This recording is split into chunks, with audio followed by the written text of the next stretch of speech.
इस वीडियो में हम आपको बताने जा रहे हैं हमारी डेली लाइफ में इस्तेमाल होने वाले फूड प्रोडक्ट्स और कुछ बेहद जरूरी चीजों को आखिर फैक्ट्री में किस तरह से तैयार किया जाता है। तो चलिए बिना किसी देरी के वीडियो को शुरू करते हैं। Number 1, tomato ketchup making. Tomato ketchup आजकल हर फास्ट फूड में इस्तेमाल की जाने वाली चीज है। इसके बिना फास्ट फूड इंडस्ट्री अधूरी है। तो आइए जानते हैं आखिर इसको फैक्ट्रीज में बनाया कैसे जाता है। टोमेटो केचप बनाने के लिए सबसे पहले टोमेटो के खेतों में बड़े स्केल पर टोमेटो हार्वेस्ट किया जाता है। इसके लिए बड़ी बड़ी ऑटोमेटिक हार्वेस्टिंग मशीनों का इस्तेमाल किया जाता है। ये ऑटोमेटिक मशीनें टमाटर के पौधों को डायरेक्ट ही जमीन से काट कर उन्हें कन्वेयर के थ्रू अंदर कंटेनर में लेती जाती है और यहाँ अंदर लगे फिल्टर मशीनें टमाटर को उनके पौधों से सेपरेट करते हुए उसमें से टमाटर को अलग कर देती और इस टमाटर को ये अलग कंटेनर में इकट्ठा करती जाती है। जब यह मशीन टमाटर के पूरे पौधे को काटती है तो इसमें कच्चे और पक्के सभी तरह के टमाटर आ जाते हैं। इसीलिए फिर एक ऑटोमेटिक स्कैनर के जरिए इसमें से सफेद वाले टमाटर यानी कि कच्चे टमाटर को इनमें से फिल्टर कर लिया जाता है। फिर इन टमाटर को एक अलग कंटेनर में लोड कर लिया जाता है। फिर इन सभी पके हुए टमाटर को टोमेटो केचप बनाने की फैक्ट्री तक लाया जाता है। यहाँ इन सभी टमाटर को एक बड़े पानी के कंटेनर में डाला जाता है। यहाँ इन टमाटर को वॉश करते हुए इन्हें कन्वेयर के थ्रू आगे भेज दिया जाता है। अच्छे से टमाटर को क्लीन करने के बाद इन सभी टमाटर को उबलते हुए पानी में डाला जाता है। यहाँ उबलते हुए पानी में इन टमाटर को काफी देर तक उबाला जाता है।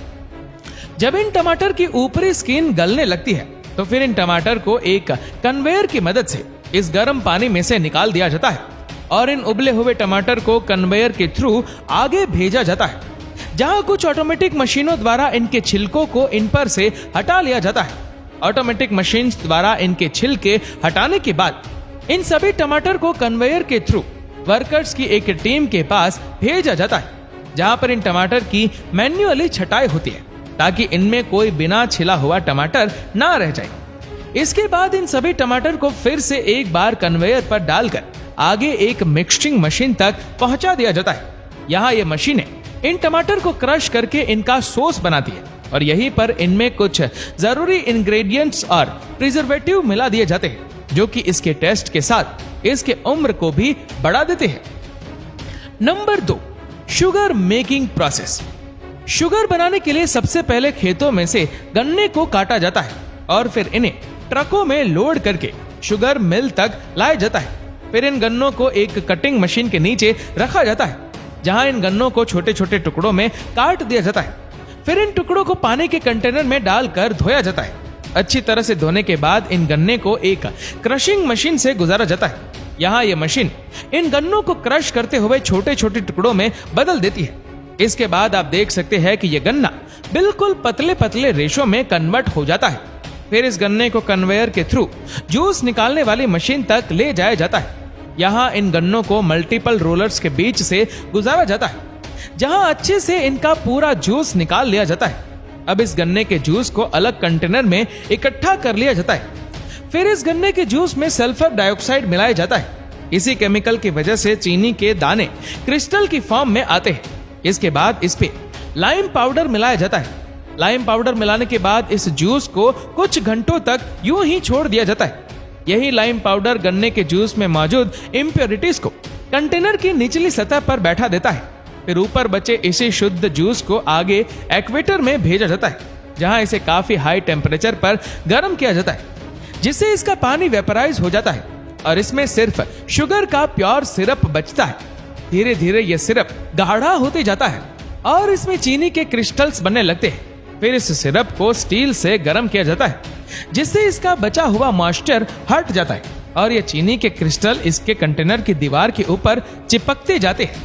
फिर इन चीनी के दानों को पानी के प्रेशर की मदद से वॉश किया जाता है, जिससे ये व्हाइट क्रिस्टल की फॉर्म में आ जाते हैं। फिर ये चीनी बनकर पूरी तरह से तैयार हो जाती है। फिर चीनी के दानों को अलग अलग छोटी बड़ी छलनी से छान लिया जाता है और इस तरह से इसमें से 2-3 अलग अलग साइज के दाने वाली चीनी तैयार हो जाती है और इसमें सबसे बारीक वाला पार्ट शुगर पाउडर बन जाता है। इसके बाद इस चीनी को बड़े बड़े कंटेनर्स में पैक करके मार्केट के लिए भेज दिया जाता है। Number 3, jaggery making process. Jaggery यानी कि गुड़ बनाने की प्रोसेस भी लगभग शुगर बनाने की प्रोसेस के जैसे ही होती है। इसमें भी गन्नों को खेतों से काट कर उन्हें ट्रक में लोड करके फैक्ट्रीज तक लाया जाता है। यहाँ इन गन्नों को डायरेक्टली ही जूसिंग मशीन में डाल दिया जाता है, जहाँ इन गन्ने का जूस निकाल लिया जाता है। इसके बाद से इससे निकलने जूस को एक छलनी से छानते हुए एक अलग कंटेनर में जमा कर लिया जाता है और जूस निकालने के बाद गन्ने के छिलके को अलग अलग जगह पर धूप में सुखा दिया जाता है और फिर इस गन्ने के जूस को एक बड़े कंटेनर में ले लिया जाता है, जहां इसे आग के ऊपर पकाया जाता है। आपको बता दें कि इस गन्ने को पकाने में जो ईंधन लगता है उसमें इसी के छिलके को सूखने के बाद जलाकर इस्तेमाल किया जाता है। जब यह गन्ने का रस उबलने लगता है तो इसमें ऊपर की तरफ इम्प्योरिटीज जमा होने लगती है।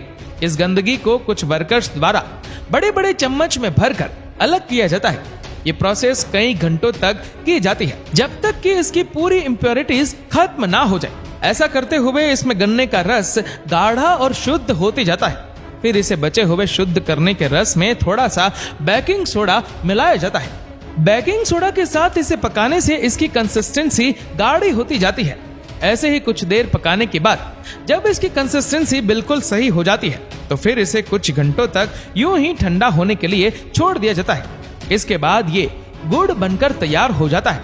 फिर इसे अलग कंटेनर में ले लिया जाता है। अलग कंटेनर में लेने के बाद इस लिक्विड को अलग अलग शेप और साइज के कंटेनर में भर दिया जाता है। इस तरह से इस सारे गुड़ को इन छोटे छोटे बर्तन में जमा कर दिया जाता है और फिर इन बर्तनों में इस गुड़ के ठंडा हो जाने के बाद इन्हें अलग कर लिया जाता है, जिसके बाद ये गुड़ मार्केट में भेजने के लिए पूरी तरह से तैयार हो जाता है। Number 4, Honey extraction process. शहद बनाने के लिए सबसे पहले सही जगह का चुनाव किया जाता है। ये जगह फूलों या फसलों के बड़े बड़े खेतों के आसपास होती है। यहाँ सबसे पहले शहद के कई सारे बॉक्सेस को रख दिया जाता है। इन बॉक्स के अंदर कई सारे मधुमक्खी के आर्टिफिशियल छत्ते होते हैं। फिर इन खाली छत्तों में पालतू मधुमक्खियों को छोड़ दिया जाता है।